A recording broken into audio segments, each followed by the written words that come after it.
நாகப்பட்டினம் சட்டமன்ற தொகுதியில் இன்று காலை முதல் விறுவிறுப்பாக வாக்குப்பதிவு துவங்கியது.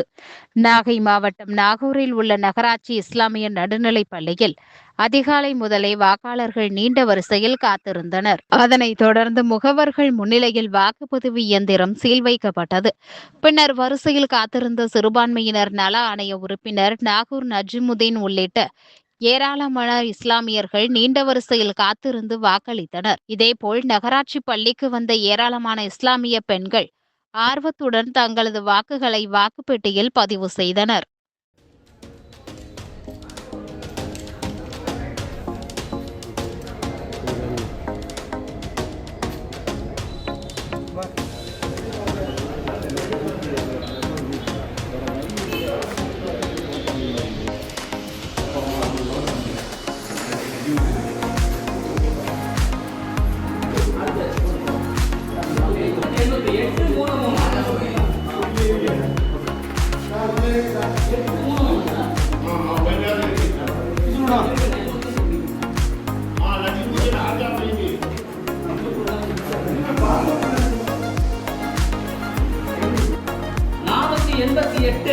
கலிமா நாச்சியார் 488